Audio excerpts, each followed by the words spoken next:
सद्गुरुदेव भगवान की ओम जय गुरुदेव जय गुरुदेव ओम जय गुरुदेव ओम शरण शरण शरण प्रभुदेव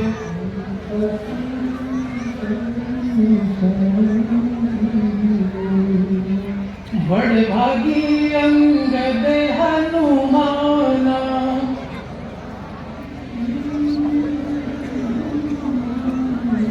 चरण कमल चापत विधिनाला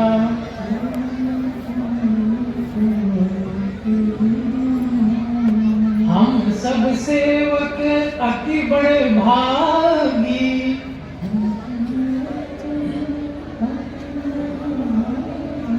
संतत सगुण ब्रह्म अनुरागी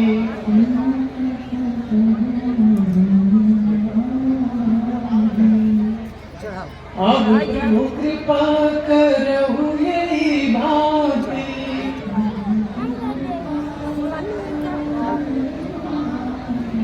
सब तजी भजन करहु दिन राति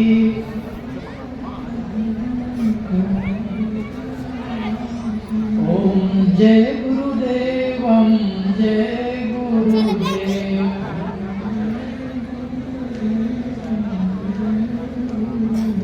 ओम जय सिया राम जय जय सिया राम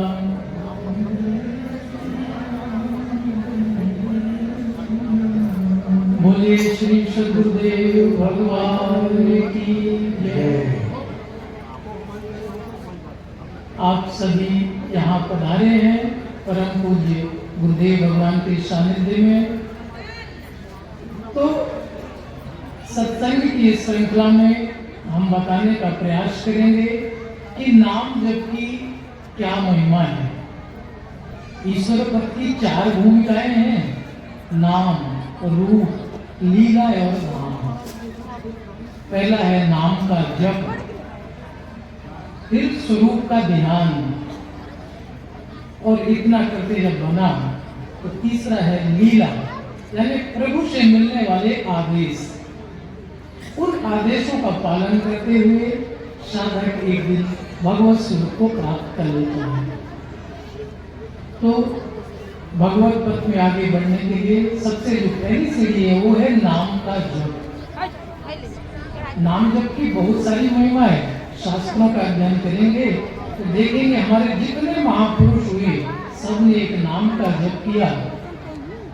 नाम प्रसाद शंभु अविनाशी, साधु मंगल मंगल राशि।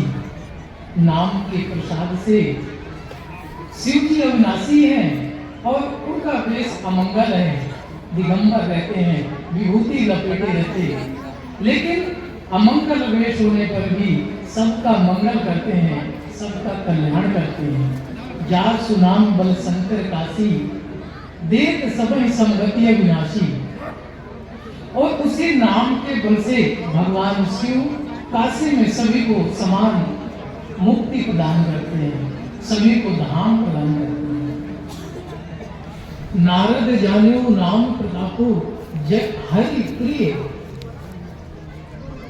नारद जी ने इतना नाम का जप किया कि उसके प्रताप से वो आज भी अमर है। और उन्होंने पूरे संसार में भ्रमण करके एक नाम जप की महिमा बताई कि सब लोग नाम जप करो। उन्हीं के प्रिय शिष्य हुए भक्त प्रहलाद।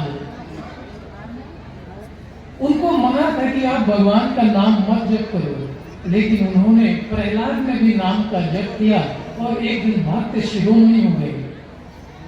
ध्रुव सगलाने जप्यो हरि नाम, पायो अचल अनुपम खाऊं। ध्रुव जी ने भी नाम का जप किया और वो भी आज अजर अमर है। सुख संताद सिद्ध मुनि योगी, नाम प्रसाद ब्रह्म सुख भोगी। सुखदेव जी हैं, संतादी ऋषि, सिद्ध मुनि योगी, सब एक नाम का जप करके ही और सब ब्रह्मानंद में लीन रहते हैं। सुमिर पवन सुत पावन नामो अपने वश कर राखे रामू। हनुमान जी ने राम नाम का इतना जप किया, इतनी सेवा किए भगवान राम की और नाम का जप किए कि भगवान राम को अपने वश में कर दिया।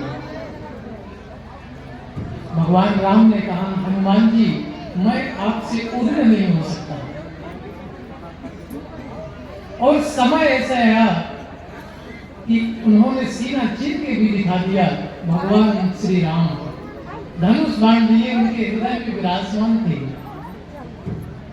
तो ये सब नाम का ही प्रताप है। वास्तव में हम सभी जो भी साधक हैं, सब कुछ छोड़कर एक परमात्मा का ध्यान करते हैं, सुमिरन करते हैं वैराग्य के साथ, प्रेम पूर्ण हृदय से। वही साधक हनुमान है, उनके हृदय में भगवान का वास होता है। तो इसलिए हम सबको नाम का जप करना है।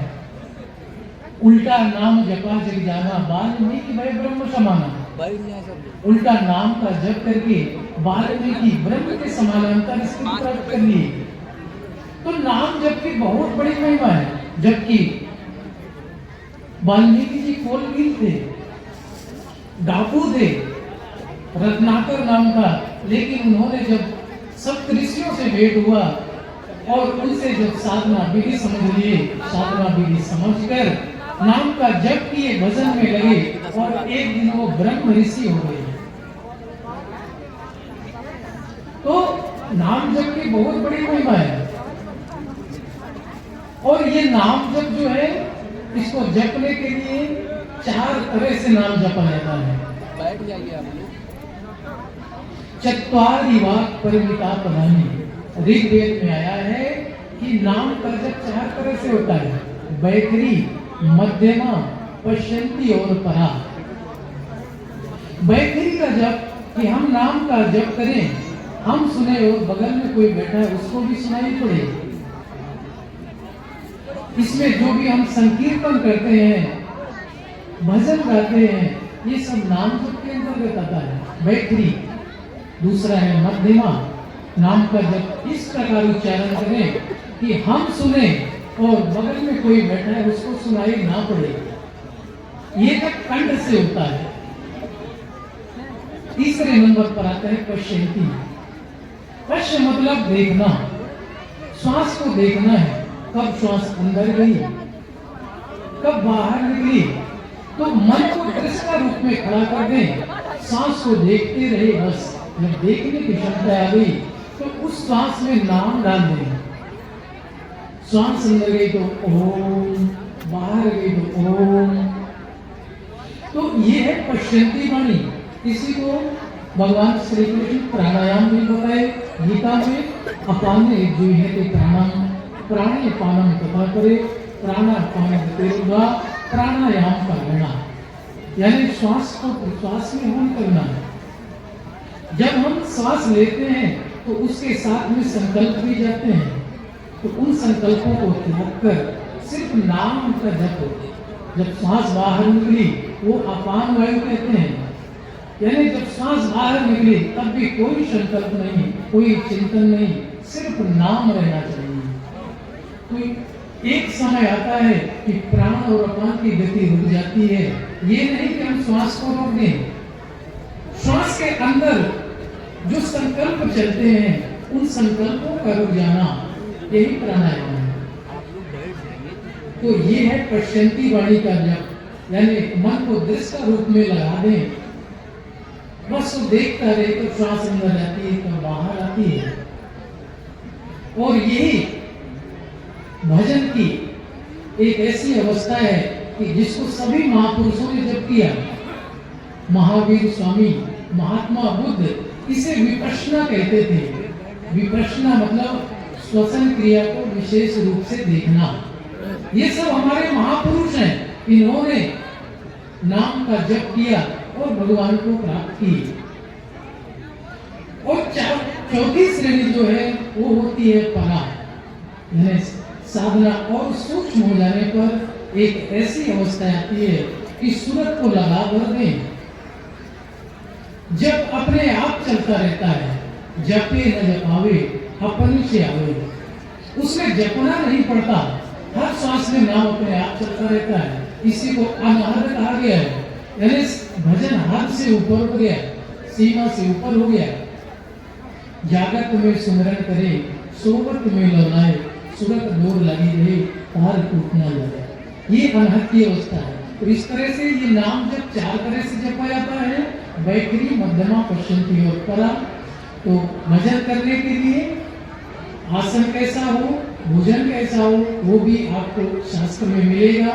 बैठने का आसन होता है समम काय शिरोग्रीवम धारे अनचलम स्त्रम संप्रेक्ष नासिकाग्रम सम दिशस चानव लोकेम। भगवान श्री कृष्ण कहते हैं कि भजन करने के लिए आसन पे बैठ जाए, कुछ भी बिछा लें, चटाई है, तख्त है, जो भी आपके पास उपलब्ध, बैठ जाए उस पे, और फिर शरीर, गर्दन और सिर को सीधा अचल स्थिर करके बैठ जाए। फिर श्वास को देखना है, श्वास गई तो अंदर ओम, बाहर गई तो ओम। बस हर समय नाम का जप करें। 1 घंटा है, आधा घंटा, जितना भी समय मिले, सुबह शाम।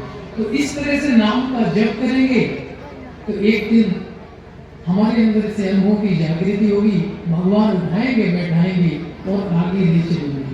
तो साधना, ध्यान, ज्ञान है इसमें, जिंदगी का बयान है इसमें। आप लोग पढ़िए यथार्थ गीता, हर समस्या का निदान है इसमें।